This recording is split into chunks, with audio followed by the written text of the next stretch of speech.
فرعون کی ایک ہیئر ڈریسر کی سٹوری ہے، اوتھینٹک ہے. امام احمد نے اپنی مسند میں سے نریٹ کیا، اور امام طبرانی نے نریٹ کیا، ابن حبان نے نریٹ کیا، اور امام حاکم نے نریٹ کیا. وہ اس کی فرعون کی بیٹی کے بال کام کر رہی تھی، اور وہ کام کرتے کرتے اس کے ہاتھ سے نا وہ کام گر گئی. اور فرعون کون تھا؟ جو کہا کرتا تھا کہ میرے علاوہ کوئی الہ ہے؟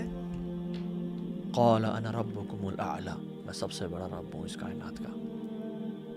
اس کی بیٹی کے بال کام کر رہی تھی تو اس کے ہاتھ سے نا وہ کنگھی گری، تو اس نے کنگھی کو اٹھایا اور کہتی بسم اللہ. تو اس کی بیٹی نے پوچھا اللہ ربی، نعوذ باللہ، کہ اللہ یعنی میرا رب؟ فرعون کی بات کر رہی ہوں؟ کہتی نہیں، اللہ ربی و ربک، میرا رب اور تیرا رب اللہ، جو تیرے باپ کا بھی رب ہے.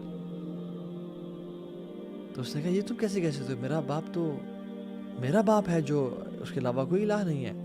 تو اس نے کہا نہیں، یہ اللہ ہے جو آسمان اور زمین کا رب ہے. اینڈ میں اس کو پیرافریز کر رہا ہوں، I'm not quoting the exact words.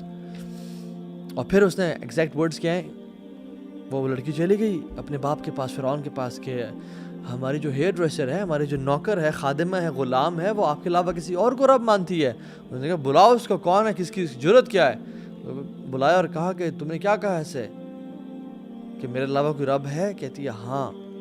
کون ہے وہ؟ کہتی ہے هو اللہ ربی و ربک، میرا رب بھی اللہ ہے اور تیرا رب بھی اللہ ہے.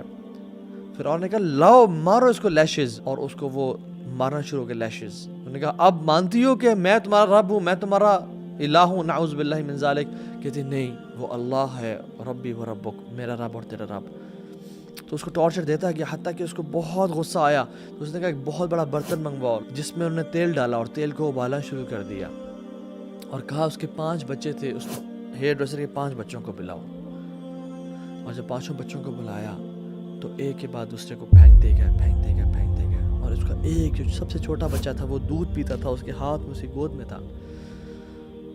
وہ لوگ دلیر لوگ تھے، وہ لوگ غیرت مند لوگ تھے، وہ لوگ کمپرومائز نہیں کیا کرتے تھے، وہ حق کو حق سمجھ کے بولتے تھے. اور کس کے گھر میں؟ فرعون کے گھر میں. ہم لوگ تو مسلمان ملک میں، اسلام آباد پاکستان میں، جو بنا تھا لا الہ الا اللہ کی بیسس پہ، ہم یہاں پہ گمراہ ہو گئے. ہم نے یہاں پہ دین کو اون کرنا چھوڑ دیا. تو جب اس کا آخری بچے کو پھینکنے لگے، چھین لگے، تو اس کا دل نرم ہو گیا اور پگھل گیا اور وہ پھسلنے لگی. تو اللہ رب العالمین یثبت اللہ الذین آمنوا بالقول الثابت فی الحیات الدنیا والآخرہ، جو لوگ ایمان والے ہوتے ہیں نا، اللہ تعالیٰ ان کو تثبیت اور اسٹیڈ فاسٹنس دیتا ہے اور ہمت اور طاقت دیتا ہے. اللہ تعالیٰ نے اس کے بیٹے کو بلوا دیا. جو کچھ بچے ہیں نا کائنات کی ہسٹری میں جو گود میں بولے تھے، ان میں سے ایک فرعون کی ہیئر ڈریسر کا بیٹا تھا. کہتی ہے وہ کیا کہتا ہے اپنی ماں سے، اصبری یا امی انکی علی الحق، ماں آپ صبر کریں، آپ حق میں ہیں. ان اللہ قد وعدتکی بجنہ، اے میری ماں، اللہ نے آپ سے جنت کا وعدہ کر دیا، آپ صبر کریں، کمزور نہیں پڑنا. اور اللہ نے اس کو استقامت دی اور اس کے بچے کو بھی لے کے انہوں نے پھینک دیا. اور جب اس کی باری آئی تو وہ کہتی ہے فرعون تیرے سے آخری ریکویسٹ ہے، تو مانے گا یا نہیں مانے گا وہ تیری مرضی ہے، لیکن میری طرف سے آخری ریکویسٹ ہے. اس نے کہا کیا؟ تو بول، میں مانوں گا. کہتی ہے کہ جب ہم سب جل جائیں اور مر جائیں اور ہماری ہڈیاں رہ جائیں تو بس تو ایک کام کرنا، ہماری ہڈیوں کو ایک قبر میں اکٹھا کر دینا. آئی وانٹ کہ قبر میں بھی ہم لوگ ساتھ ہوں اور اللہ کی جنتوں میں ہم لوگ ساتھ ہوں. یہ وہ لوگ تھے جنہوں نے اپنی زندگیاں قربان کر دیں دین کے لیے، اسلام کے لیے. Imagine entering our grave.